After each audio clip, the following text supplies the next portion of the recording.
It is now my privilege to introduce our student speaker, Captain Richard Ruiz, the winner of the Student Commencement Speaker Competition. The son of immigrants from Mexico, he struggled to learn English and repeated the first grade. As a high school senior, he became a father and worked a midnight shift to provide for his son. Though homeless and working full-time, he graduated and then he enlisted in the Marine Corps. Captain Ruiz then attended and graduated from Oregon State University, becoming the first person in his family to earn a college degree. Following Marine officers'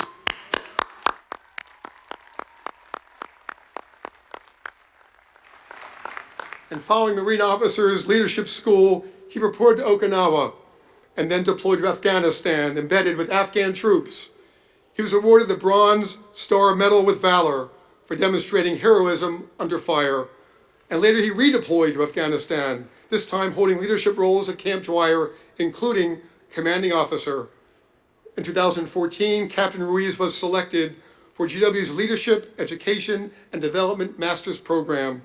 He graduates with honors summa cum laude, and after commencement, he will join the U.S. Naval Academy as a company officer and adjunct professor of leadership. How fitting is it? How fitting is it?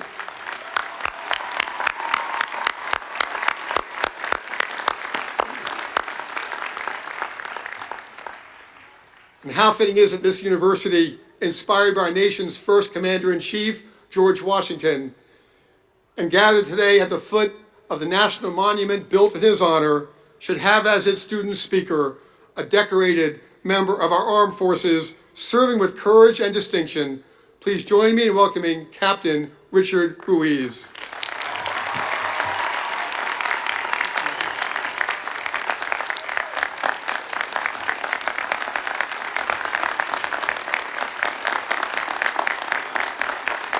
Thank you. Thank you. Thank you, Mr. Frankel, for those kind words.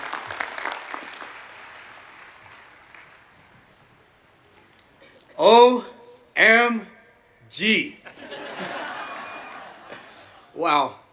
Such an honor to be here as a colonial of George Washington University. I want to say thank you to the professors, mentors, faculty, and staff for all your hard work and dedication. And to you, the family and friends who gave us all your love and support. And especially my lovely wife, Katie, and my boys, I love you with all my heart.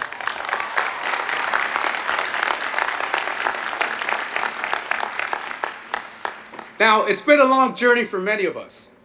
Therefore, I must ask the graduating class of 2015, are you ready to graduate?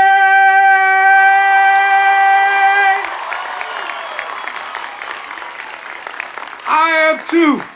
But first, I'd like to reflect upon how imagination made this moment possible. When I was a young child, struggling to understand the English language, I tried to imagine this moment. When I was a teenager, struggling to graduate high school, working midnight shift to provide for my newborn, I tried to imagine this moment.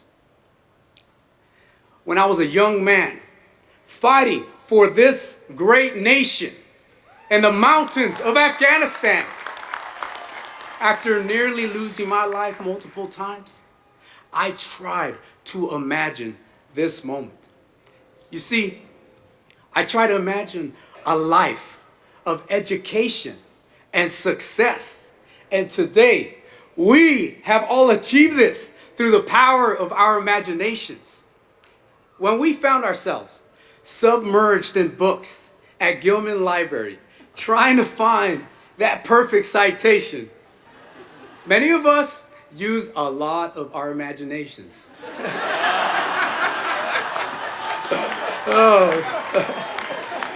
When researching for our biomedical, engineering, business, political science, or leadership classes, we imagined how one day we would use that knowledge to change the world. When GW students inspired kids from the DC community to become entrepreneurs through Lemonade Day, we helped others imagine their future possibilities. Because only at GW do you literally walk down the street to the White House or Capitol Hill and intern and imagine how you will change the world. Only at GW do you take a study break on the steps of the Lincoln Memorial and gaze upon the reflection pool and imagine how you will make history. It was the great Einstein that said, logic, it'll get you from point A to point B, but it's imagination that will get us anywhere. Just look at Tim Cook and Apple and what has their imagination brought us, right? All you gotta do is fill in your pocket, right? You see, imagination is the reason why we are here right now, in the heart of our nation's capital, the epicenter of the world, a place that we will forever call home as GW alumni. That is why we must keep imagining, because we change the world. We make history. Colonials make the world say, OMG! Thank you.